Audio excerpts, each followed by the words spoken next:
Good afternoon, and thank you for joining us. My name is Robin Maggio, representing the National Resource Center on ADHD, and I'd like to welcome you to our webcast, Helping Your Child Successfully Handle Change, with our guest expert, Dr. Jeffrey Katz.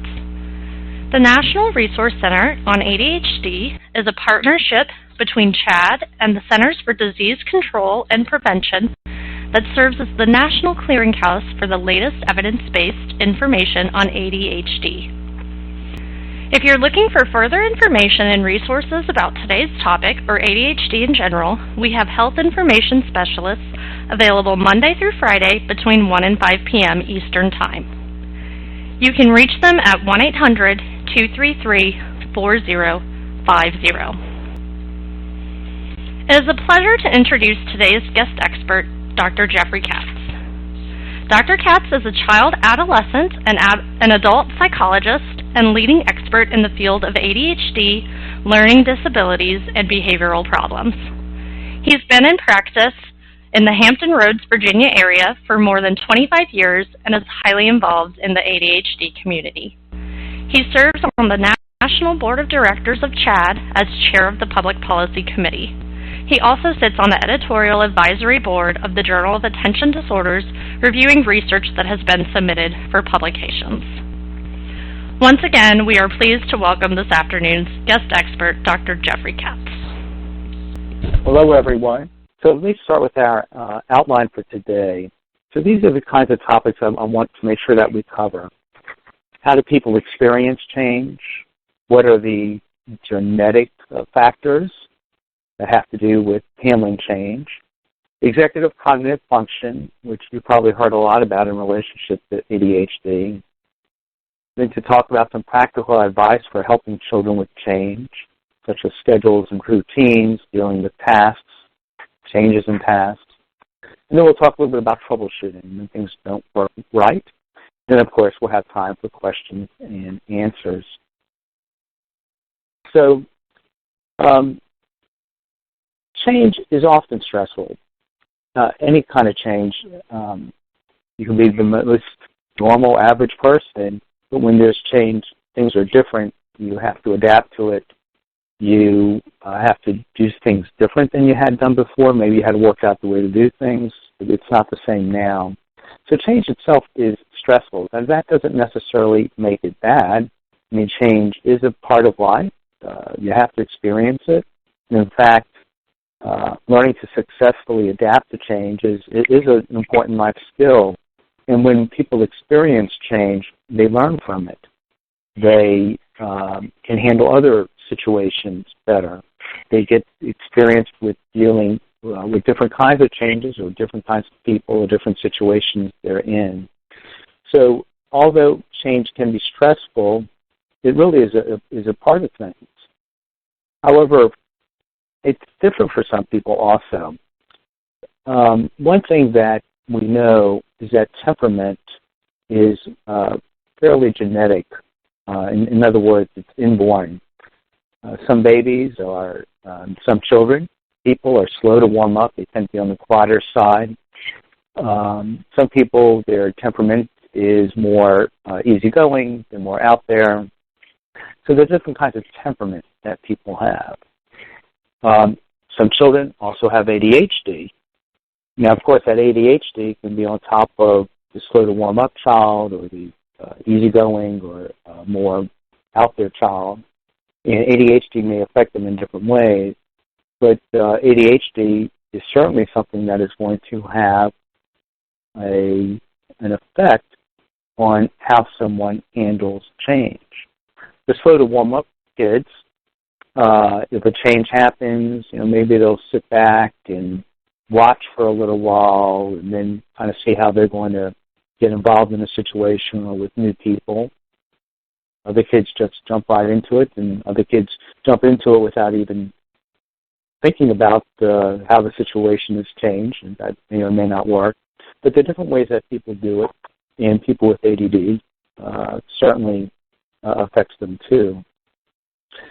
So when it comes to ADD kids, imagine that you've heard about executive cognitive function. this is the relatively recent understanding, really, of the issues that happen with ADHD. Yes, kids with ADHD may be impulsive or inattentive or distractible, but understanding it from the view of executive functioning is a much more richer understanding of ADHD. Now, there are many different conceptualizations of executive cognitive function. This is Russell Barkley's Deficits in Executive Functioning Scale. And he has his way of looking at it, and I'm shuffling the paper over here, but yeah, I don't see it. That's okay. He has his way of looking at it. Then we have here the Comprehensive Executive Function Inventory, which is the conceptualization of Samuel Goldstein and Jack Naglieri. And this scale recently came out in the last few years. Another scale is by, I forget the name, but it's the Behavior Rating Inventory of Executive Function, which is often used a lot also in understanding executive function. So, and here's another one. This one is by Tom Brown at Yale University, and this is his conceptualization. And so you can see there's the, under number one, activation is the organizing, prioritizing, and activating, the getting ready to work. And this focusing, sustaining, and shifting attention to tasks. There's effort, which is regulating your alertness, sustaining effort, and processing speed. Emotional components, like managing frustration and modulating or regulating your emotions. Memory, which is using your working memory, where you can get things up in your head and think about it and manipulate it in your head and figure things out. And accessing recall, remembering, oh, how did this work the last time it happened? And then the action part is monitoring and self-regulating your action. The monitoring, kind of being able to keep an eye on what you're doing, or you're being successful or not, and as things come up, can you adjust yourself as necessary? Now here's another conceptualization. This is, of course, the engineering flow chart. Does it move? No. Should it? If it shouldn't move, no problem. If it needs to move, you meet that WD-40. If it does move, yes. And if you want it to move, that's good. If you don't move, then you go back to duct tape and you hold it on down. I also want to look a little bit more closely then at the conceptualization by Jack Naglieri and Sam Goldstein. And one thing I want to say is, although we talk about, and each of these researchers talk about it as separate things like emotion regulation or flexibility or self-monitoring, first of all, everybody's really looking at the same thing. It may break it down slightly differently, but it's all the same understanding. And secondly, it's not like it's only emotion regulation and then we look at self-monitoring. In actuality, all of these things are going on at one time. Now, sometimes whatever that task is or what's going on may require more of this or more of that. But we talk about them as discrete functions, but they're not. It's executive function. It's how it all works together. So that's I think, an important thing to remember. It's useful to think about it as separate things as you're trying to understand it, but don't forget that when you're talking about a person or your child, all of this stuff is going on all the time, or not going on maybe as well as you would hope. So you can see here from Jack Naglieri and Sam Goldstein, they talk about emotional regulation, control, and management of emotion. So can somebody stay calm when they're handling problems? Do they react with the right level of emotion, right? So sometimes it's good to be a little bit more strong in your emotion, but what's the right level at the right time? Flexibility is being able to adjust behavior to meet the circumstances, all right?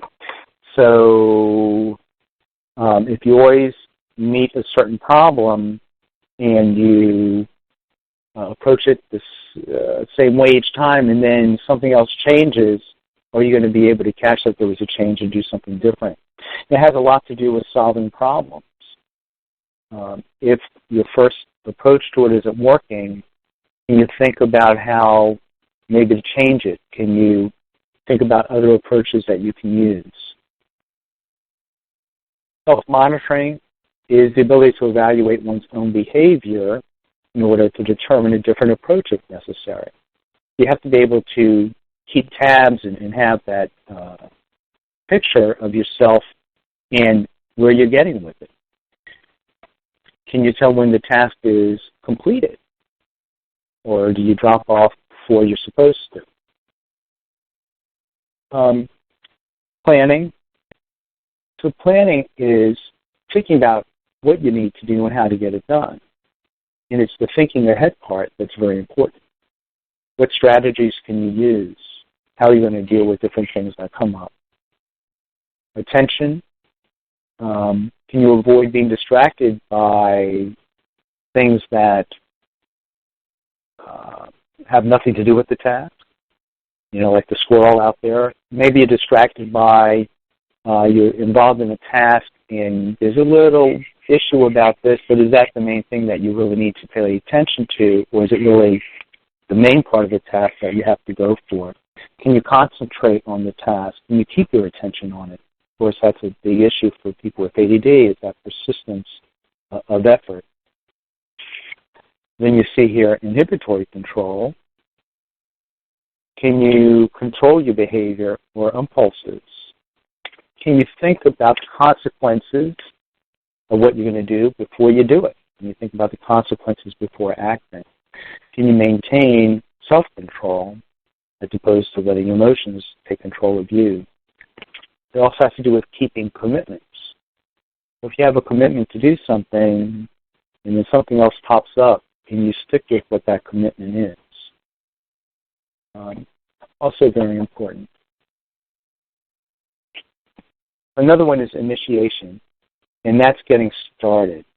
How does one get started on tasks or projects on their own? Can you start tasks easily, or is it hard to get into it? It's about being motivated. Are you motivated to begin a task? And that's a very big issue, of course, as all these things are for people with ADD. And can you take the initiative when you need to? If you're doing a task or project, or you're following a schedule, and can you, on your own, decide, well, you know what, I think this is something that needs to get taken care of. This is something I need to do to get this plan into action, to get ready, to talk to the people I need to talk to follow up with it. Organization's the next one. Can you manage your own things, keep things organized? Can you deal with multiple tasks? Can you organize the tasks and your thoughts well? You want to be able to manage your time effectively and work neatly. Excuse me. So the organization, keeping it all together. And then you can see here the working memory, the last one that Naglieri and Goldstein talk about, is the ability to keep that information in mind and to manipulate it. It's very important to be able to keep things in mind, to know what you need to do and how to do it. You need to remember important things, the instruction, steps, things change. You think about it in your head differently, that this is now what I'm going to need to do. So it's very important, of course, the working memory, because what happens if it doesn't work? Oh, crap. Was that today? That's what happened to the dinosaurs. So what do we know about kids and change? Well, we know that kids with ADHD actually change very quickly, but they have trouble with change. They can go from one thing to the next. You know, in my office, kids can go from one toy to the next, to the next, to the next. Parents always are upset about, oh, he's going to, you know, I'll help you clean up the office. You know, and I know where everything goes. This is okay. The kids with ADHD can change very quickly, but they have trouble with change. And the paradox is that for kids with ADHD, When we impose the change, when we put it on them, that's where they have trouble. If it's just left up to them, they'll do whatever they do, and not be an attentional problem, because they can pay attention to games, video games, or TV, or whatever they're really interested in, whatever draws their attention, they can pay really good attention to it. The problem is when we want them now to do something different. That's the paradox for kids with ADHD. So how do we make that change easy for them? And what's part of that problem for kids with ADD? Well, part of that big problem for kids with ADHD is that they struggle themselves to create structure. They need structure to be able to function, but they themselves, because of these problems with the executive cognitive function, they struggle with it so much. They may not know how to handle a change that happens to them. They may not know how to adapt to it, and they're not thinking about it. So it takes a very thoughtful approach. And it's just like being a parent, like a kid with ADHD. You could be the best parent in the whole wide world, but if you don't understand ADHD, or if you have a kid with ADHD, it's really not the same. You have to think about what you're going to do with that child. How are you going to handle different situations that come up? You as a parent have to put the thought into it. And as Rudy Rodriguez says, a coach in North Carolina, it's like getting ready to get ready. It's not just, let's get ready to go to the beach. It's we have to get ready. What do we have to do to get ready? To get ready to go to the beach if we really want to get out the door. So what are some things you can do to prepare your child for change? Well, one of the best ones is to tell them what to expect and why it's happening. You want to give them time to accept the change, to be ready for it. You want to talk about it. This is what's going to happen. Do you have any concerns about this? You may even prompt them with some of those concerns that you think they might have. And you want to respond to that. This is how it can work. You also want to discuss their expectations. Are they realistic? If we do it this way, does that really mean that there won't be any time at all to play games tonight, or will there be? Also, the unrealistic expectations. We'll never be able to do this or that, the things that I wanted to do. And we know that, there we go, structure and routine is very important. And in fact, the more structure and routine that you put into the day, the more the child can do without having to think about it.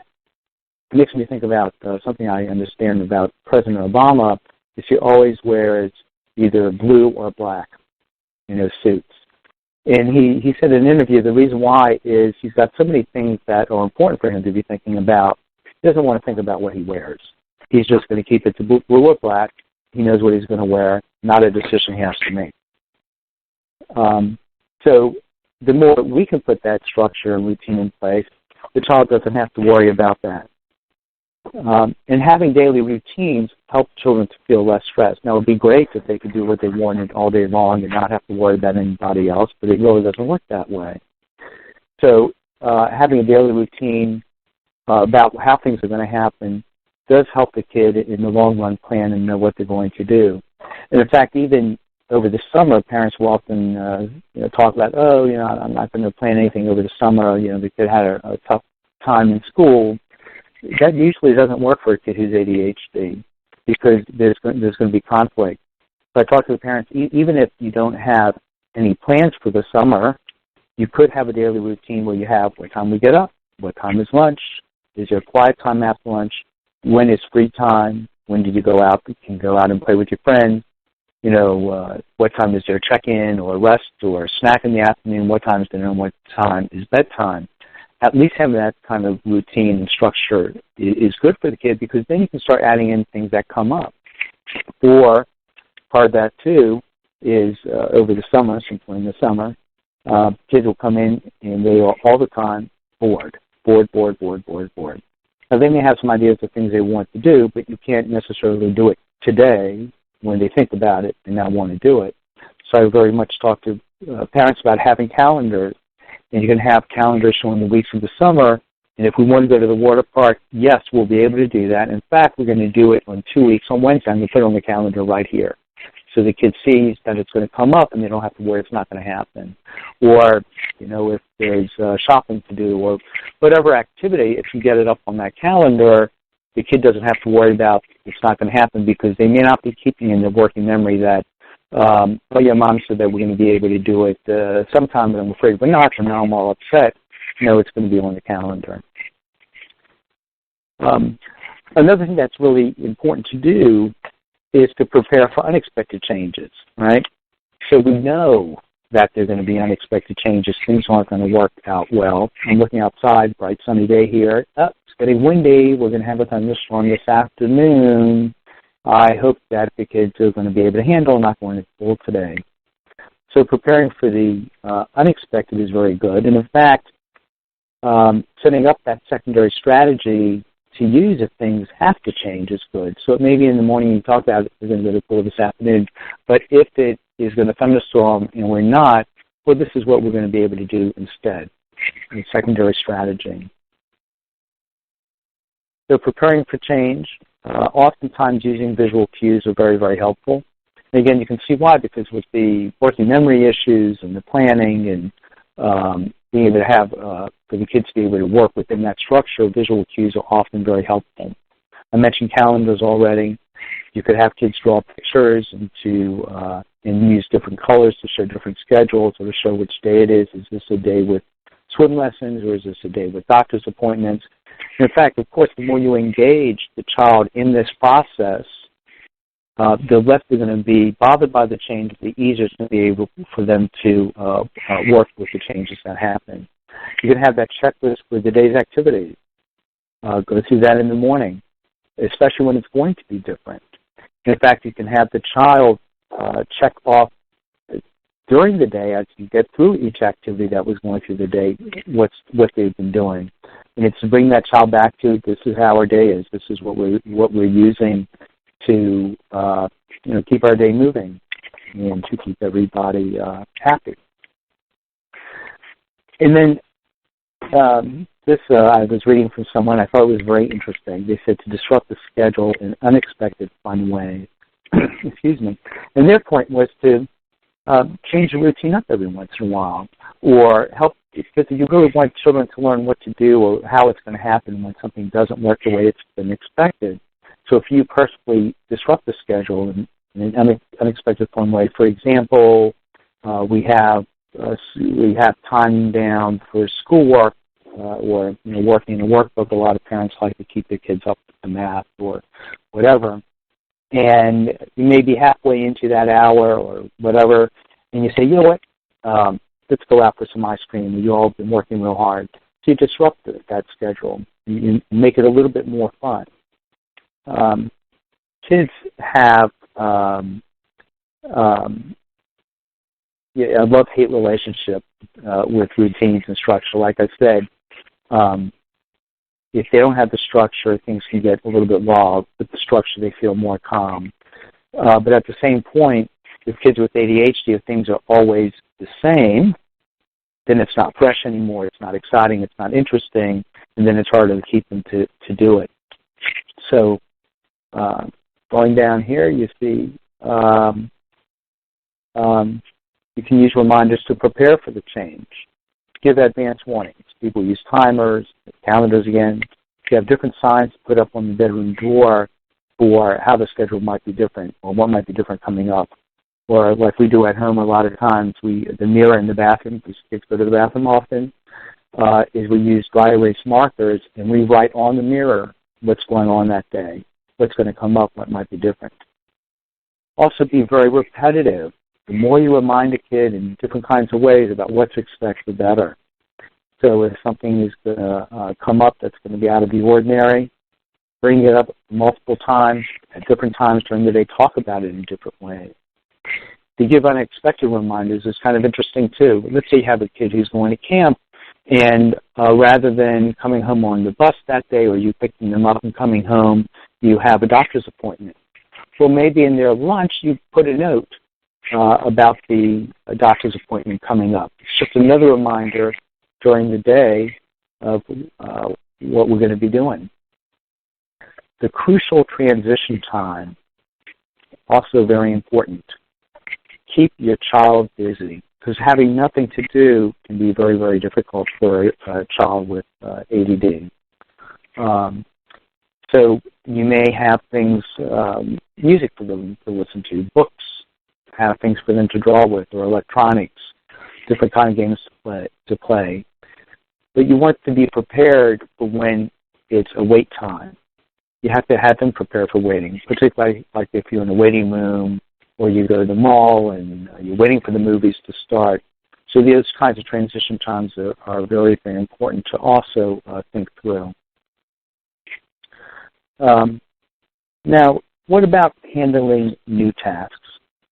Well, open-ended tasks are actually pretty difficult for kids with ADD. So they don't, an open-ended task like we're going to, even going to the water park. Well, what do you have to do to get ready to go to the park? There's no necessarily defined starting point. When's it going to happen, and where does it end? How does this task end? Cleaning up the room, to say, oh, we're going to take the morning, clean up the room, is going to be very difficult. There's often no right or wrong way to do a certain task. So when you just throw it out to the kid, they have a lot of difficulty figuring out how to do it, and you get to unfortunately see what happens. They're not always sure what's important in their mind about what to do, how to prioritize it, and so on. So the best things to do with the task is to reduce the complexity of the task. You keep things organized. You break it down into smaller parts. This is what we do first. This is what we do second, and so on. You make the task as simple as you can. The next thing is that you show and don't tell. So if you have a task that you need the child to do, the best thing to do is to walk the child through the task, step by step. Each transition there, you make explicit, okay, now we're going to, when we do this, we're going to go from here and we're going to go to there. And don't make the mistake of expecting the child to know or to get it, to know what they're supposed to do, how to finish it, how to get it done the way you want it to get done. You really need to be very explicit with it with children. Have a day. Well, sometimes the things that we expect to happen don't really work the way we want it to happen. So you can have the best laid plans and things can go wrong. So let's talk about troubleshooting a little bit. So the first thing, identify the changes that cause the most upset. So if you realize that your child is having problems with certain changes, what are those certain changes? Does it have to do with the time of the day, the kind of task it is? Is it that you wanting to get something done, like cleaning up, it's time to clean up our stuff? A lot of times that's a big issue for kids because the parent sees stuff all over the place and is always saying, hey, I need you to pick this up. That's not so good for the kids because whatever they're doing for them to transition off of that is very, very difficult. So I often say to parents, pick a one time in the morning, one time in the afternoon, same time each day, and say, 5 o'clock is pickup time. You stop whatever we're doing, we're going to take 5-10 minutes, we're going to run to the house, pick everything up, and then you can go back to what you're doing.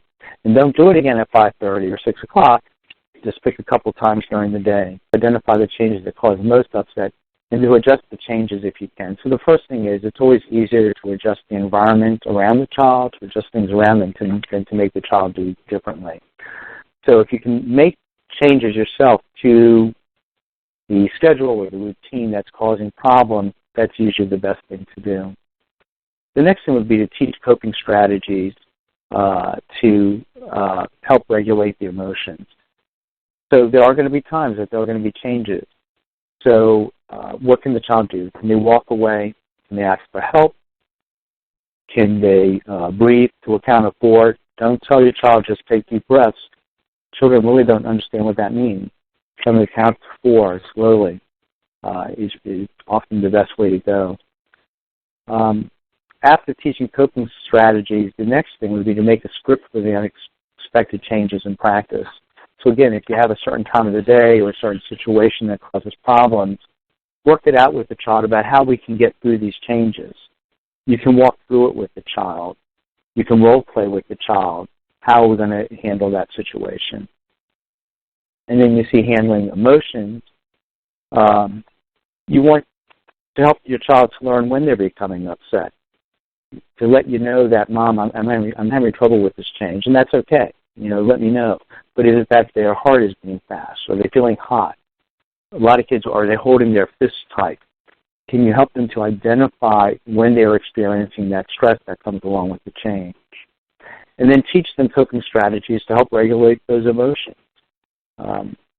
Again, letting you know what's going on is going to be the most important thing. And if they realize that they are holding themselves tight, can they relax? Can you teach relaxation skills? Again, breathing is a good one too. And again, with the handling emotions, help them to focus on the positive aspects of the change. So if something does have to change, this is what's good about it. This is what we're going to be able to get out of it. And in fact, if you remember the PREMAC principle, which is that if you have an activity that's not so interesting followed by a very interesting activity, then the not so interesting activity can go better. So it could be very much that we're going to have to spend some time at the doctor's office today. I didn't realize that.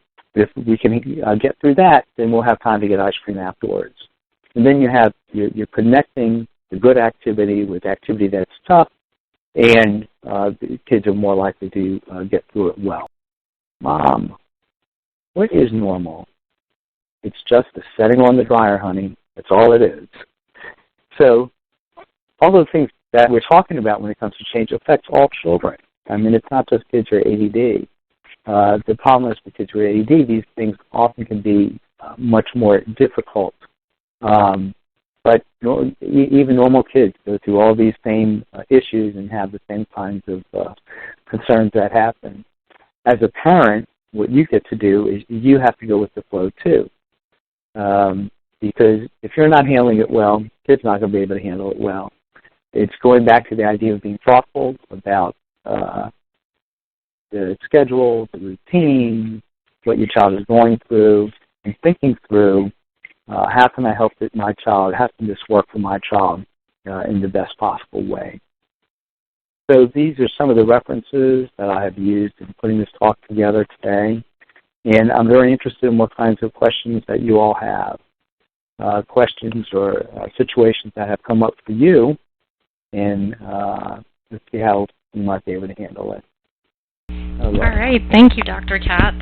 That was some really great information. So our first question is a parent wondering, you were talking about how when things don't go as planned. So do you have any tools and techniques to help young children, this question was specifically about a 6-year-old, be more flexible when things don't go as planned? In what I try and do, it's always good to post-mortem things. So when a situation has, say, gone badly, there was a change, it's to go, when everything's calm, over ice cream maybe, to try and talk with the child about what their experience was, what got them upset. So you say, I noticed that when we weren't able to go to the store like we wanted to today, it seemed like you had gotten really upset. But what's up? What happened? And let the child talk. That they were, whatever it is, and that's the beginning then to talk about. Well, sometimes these things happen. What? And you can ask your child, well, what might have helped? What might have helped? What might have helped you when I found out that we had to do something different today? And I would try and get the child to talk about that some. Or you can also, of course, give some ideas. Do you think it would have helped if we had gotten something to eat beforehand? Might that have helped? And to try and go through that with the child to see what their ideas are. To me, that's one thing, because next time you're in that situation, and something may need to change or is changing, you try and go back to the child and say, remember when this happened the last time, and we were talking about different things that we might be able to try and do. So can we try and do some of those things and see how that works with the child? And you're really trying to get them to kind of remember what happened in the past, how it wasn't handled, or how we thought about it might be able to handle it, and then we went to the future. And then the other thing we talked about today, too, is if you are unsure about how the routine might go during the day because of different conflicts that may come up, as much as you can try and talk to the child at the beginning of the day. Well, this is what the plan is to go to the pool, but I also know that I may have to take a phone call, and if I have to do that, this is what I'm thinking maybe you can do instead. I always like the idea of trying to talk to the child about it and then helping them to be involved in the planning of what might work for them. Great, thanks. We have a number of questions about, I think, a really common scenario of change, and it's families that are moving. So moving houses to a new city. So one question in particular is you were talking about preparing, and so is there a recommended timeline? So if you know you're moving in 4 months or 6 months or however many months it is, or a timeline to start involving the child? Yeah. The big changes, and I live in a Navy town, and in fact this is a time when there's big changes going on. A lot of families are being moved to the other coast. And honestly, I don't know that there's a specific, this is the time and when you should tell your child. What I get from parents is that the different kids deal with things differently. So part of it is really thinking about your child. If they become particularly anxious about things, being 4 months out, I'm not sure is necessarily the best time, because maybe they can just carry that anxiety for 4 months. Other times you have actually an anxious kid who telling them that far ahead of time is actually good, because it gives you a lot of time to address issues that may be coming up. So part of that, I'm afraid I don't have a clear thing. I certainly wouldn't want you to not tell kids what's going on and for them to hear from their brother or the family down the street that they're moving. It's certainly better to come from you than from somebody else. But I think, as we talked about, if there's going to be a major change like that, it may be that you, once you bring it up, that you often have discussions about it. And again, it's most of the time it's trying to draw from the child what their expectations are. What do they think it might look like? What do you think the school might be about? What might it be like if, when you don't see your friends here? Because the more they can talk about it and share it with you, then the more you can respond to them on the level that works for them. When I see kids who are moving, I often get with them online and we look up where they're going. What's it maybe going to look like? What kinds of things they hope to do while they're there. Usually parents talking about the house and the school, and a lot of times for kids with ADD, if a child has a Section 504 plan or an IEP, I assume as a parent, hopefully that you'll try and talk with the school district coming up ahead of time. And we usually talk about school with the kid, that these are the things that we're going to do to make sure things are going as well as they have been going. Or for next year, because you were maybe new in middle school and things were rough for you, this is what we've been talking to school about to make things better. So you could keep, in the idea of keeping things visual, you can put a big piece of newsprint on a wall and have the children start putting in what are some of the things that they've been thinking about. Or as you think about things that the kids might be concerned about, you write it up there, and then you have a place that people can look at. For little kids, you might be drawing things. What will their room look like? Okay, we'll put their room. So think about how you might want your room to be. We're going to be able to paint the room. What color do you think you might like? Let's write that color up there, or if we can find that color in the markers, put it up there so that you have something visual that you can always refer back to. Because for most of the kids, even though they may have talked about something, they'll probably come back to it at some point as if they never talked about it before. So you actually walk over to the newsprint and say, oh, yes, you remember we talked about this. Now we're thinking something different about that. What are you thinking now? So that's my thought, Robin. Thank you. That's great. And we have another situation that I think is another common change, and it's children changing schools, whether it is for elementary to middle school, middle to high school, or just moving schools for, whatever the reason may be. And a lot of parents are wondering, how do you help your child with the anxiety that comes with changing schools? So changing schools, to me, the first thing is having an opportunity to get to the new school sometime over the summer. Now, you can't always meet the teacher because they often don't come in till a couple weeks before school starts. But if it's possible to get to the new school, I would say that would be the thing to do, and to call ahead, I would say. And, say you like to bring your child by. They're a little anxious about getting around the school. I remember when my older daughter started high school, she came back the first day and said she went down the wrong hall, and all she could see were knees, people's knees, because everybody was so much taller than her. But I think if you can get the child to the school, have somebody walk the child around, meet somebody in the office, different people at the library, so the child can see what it looks like. I think if the child is a little bit older, particularly if they have an IEP or a Section 504, I think you can pretty much tell them that many of the things that you'll have figured out is not going to change, that they're still going to have the extra time. The teachers are going to still work with them when it comes to having extra time or helping them with the structure. I think it's fair to say to kids, look, we are going to be meeting new people, and some things may be rough at first, but I'll check with you and you let me know if something is not working the way it should be, or if there are in fact particular concerns that the child has or that you have about how something is going to work. You can say to the child that these are things that I'll keep an eye on.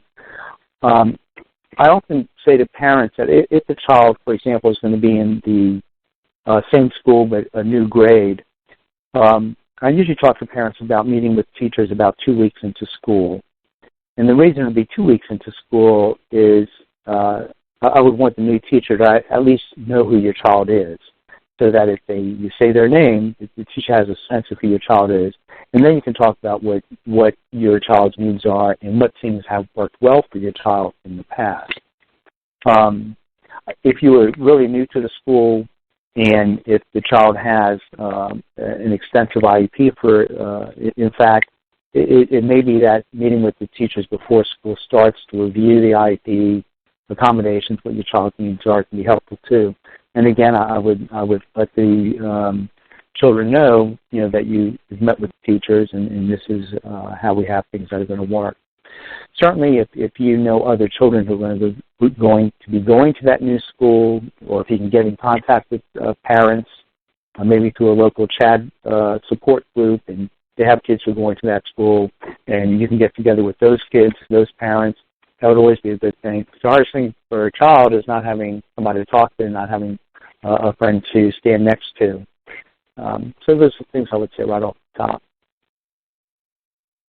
Great. Those are some really great suggestions. We have a couple questions specifically about the transition from elementary to middle school, knowing that that's a pretty big transition and it requires more organization and time management, maybe different socialization skills.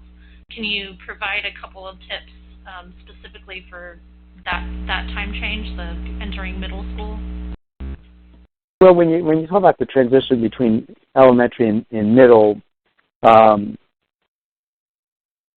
I guess part of it for me is I'm seeing families and parents, and I'm not living with the child, so I know that's a little bit it's a little bit different.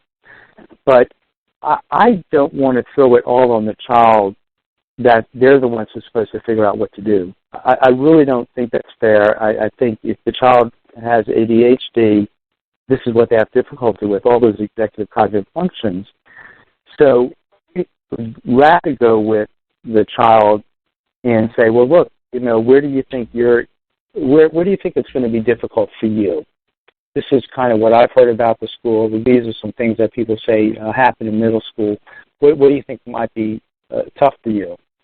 Okay, well, and if that becomes tough, you can certainly talk about what kinds of things you all could set up to help with organization. How can we do the notebooks?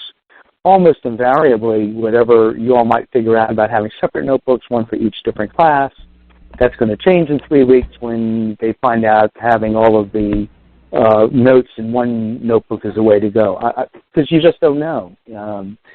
So I think the thing with the kids is to say, well, let's figure out what, and we can walk into it this way and hope that, that we've got it down. But if it's not working, there's not a problem at all talking to the teachers and figuring out how to get it to work better for you, and how they can work it better for you. And I think it's important to say to the child, none of that happens overnight, right? It may take a month or 2 months, 3 months to really figure out what's the best way to handle it. But that's doable, and you're not going to get them into trouble if they're having trouble with that. The other thing I would also say to kids is, like, if they're in elementary school now, I know it's a summer, if they're in elementary school, next year they're going to be in middle school, they can get all anxious. I usually tell kids, they're going to learn a lot between now and then. They are going to be older. And it's interesting to me that a lot of kids make that shift from elementary school to middle school and actually do pretty well. In fact, my younger daughter, who's ADD, going into high school, I couldn't imagine what the mornings were going to be like, because in middle school, my trying to get her out of bed on time, it was not fun. And the first day of high school, her alarm went off, she got up, and I didn't say a word. It's like something switched in her, but she needed to be on time. So I also want to say, kids can pull some of those things together too. But I think you reassure the kids that some problems are going to come up. It's just the way it is. Just like we were saying, every kid is going to go through this. They're not the only one. But we know what we can do if there is an issue, and that as the parent, you're going to make sure that you get in there and help get things straight if things aren't running well. Okay, great. Thank you. Well, let's see if we can't get through a few more questions before we come to the end of our time today. So I have just a completely different topic for our really young children, 2 to 3-year-olds who are at a completely different developmental stage. You might not be able to reason with them or have necessarily a logical conversation. So what are some suggestions with helping those young children with changes? Well, what comes to mind for me is, yes, the attention span is really short, right? So, and I think with kids, it's keeping them busy. What satisfies your kid to get through a change? It may be, if the child is very young, it may be Skittles, where they alert to Skittles and come to you because you've got a Skittle you're holding out for them, so that you can keep them close to you if you're moving around. I understand what you're saying, that it's not a talking kind of thing. I guess part of what I want to say then is that's maybe even why structure and routine is that much more important, maybe for younger kids, because that's what they end up relying on. I don't have younger kids now, but I do have a dog, and if we get out of the structure that we usually do, then she's off. We take walks at certain times, we go a certain direction. If we end up not doing that, she's like a little bit lost. So I think that it probably speaks to how much more important the structure and routine is to kids, so that you have fewer changes happening. And if you can anticipate a certain change coming up, that you maybe work towards it in some way. And like that may be the kind of thing like practicing. So maybe there's a new daycare, different daycare, so maybe you take the child over there. Maybe you go through an hour in the morning with them there before it becomes a full-day thing. So it may be that you introduce them to changes, if you can, little by little, so they kind of flow into it a little bit more. And if it's something like new daycare or something like that, even though that may be a big change, you may still want to keep the rest of the structure and routine the rest of the day the same. So you don't want to maybe change too many things at one time. Let's get through the change in daycare before we start changing the nighttime schedule or the dinner schedule. So those would be my thoughts off the top on that. Okay, great. Thank you. Now, what about for many families with multiple children, siblings? One maybe has ADHD, one doesn't have ADHD, and we find that sometimes the child without ADHD maybe doesn't understand why the other child needs more preparation for change and just sort of needs that additional time. Do you have suggestions for parents on how to help the child who's not really understanding why their sibling might need sort of those different things? Well, some thoughts are, one premise in all this stuff with ADHD, working with a kid who has ADHD, is that what you're doing for a child with ADHD is good stuff to do with kids who aren't ADHD. So everything we're talking about, again, you can apply to kids who are not ADHD. With kids who are ADHD, you're putting more thought into it, you may be putting in more time. And so I'm trying to think of a situation, maybe the non-ADHD kid is losing their patience because you're spending time helping the ADHD kid get through a certain routine. So maybe we have to get that kid who's not ADHD something to do during those times. Or it may be that you say, one of the things you say is that life is not always fair. If you need new shoes, that doesn't mean I'll buy new shoes for everybody. Everybody gets what they need when they need it. So you could say to the non-ADHD kid, I know that it's hard for you to wait, but but this is something that's important, and if we can figure out what's going to help you to wait, and you can do that, then I'll let you have this particular privilege later because I know that's tough for you. If it's a child who's older than or even if it's a child who's younger than the ADHD child, so the younger child is the one who's not ADHD, and they're trying to manage with a sibling who has ADHD. And I'm thinking, I'll see if I have this in the right way, but people get privileges and things when they're able to handle it. So sometimes the kid who's ADHD at the age of 16 may not quite be ready to drive, or may not be ready to go to sleep at a later time, whereas another kid is able to get their license at the right time or get certain privileges at the right time, at the right time for them. So you kind of have to differentiate that children, each person needs different things at different times. Go back to the general heading that as mom or dad, we do what we need for each of you, and it's going to be different sometime. And if we're having a problem doing that routine, or you're ready to get going to the pool and the other one's having a hard time with it, then maybe you and I can come up with something you can do in the meantime. Or maybe you're right. Maybe I need to start working with Johnny 20 minutes before I thought I did so that we're all ready at the right time, and I'm willing to do that. So I would say include that child also maybe in the problem solving about what might help it to work more smoothly. I hope that's helpful. Great. I think it definitely is helpful. So we're coming to our last question, and we have a question that actually came in a little bit earlier, but they were wondering, is there an age or an age range where you might expect a child to not require as much parental intervention as far as change goes? That's honestly, that's a toughie, and there's so many factors. I mean, we're talking about ADHD, and we can say somebody has ADHD, but it's so different for every particular person. Maybe the working memory is not as good as their planning, or maybe the emotional control for some kids is it's much tougher than it may be for another kid. So it's hard to say it that way. I know in my practice, I get a lot of calls about college students who the parents are finding that they're having to do a lot more to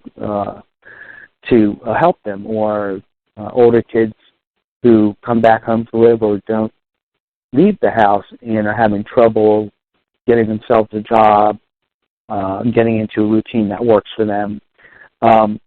It's when you think about ADHD, you should think about it as a chronic disorder because it is, right?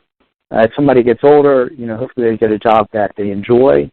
I tell kids all the time, you may not be good with math, but if there's a certain job that you enjoy doing, but there's some math to it, actually once you do it a few hundred times, you'll be okay with it. You'll be able to do what you need to be able to do. But I think you have to think about ADHD as a chronic disorder and to think ahead about, yes, at different times of a kid's life or even a young adult or older adult, something's going to happen that the ADHD is going to impact. And what you, of course, try to do as the parent is to help the person, your child, understand their own ADHD. What are their strengths? Where are their weaknesses? And when they find themselves in a situation that's not working for them, change ain't working for them, what are some things that they know to do when those kinds of things come up? And secondly, who are their resources? Is it okay to call mom or dad and say, I'm always late for work, I'm not sure what to do? Or there's going to be a big change, whatever, I need some help. It is okay to ask for help. Unfortunately, a lot of people with ADHD seem to think that the neurotypical person handles all this stuff without a problem, but it's not true. The people who do well are often ones who know when they need help. So I think you try and instill in your child what to learn about themselves, strengths and weaknesses, and things they can do when things are not working well. And lastly, I'll say that part of that conversation is with your child is that, sometimes I notice this or that about you. And the child says, okay.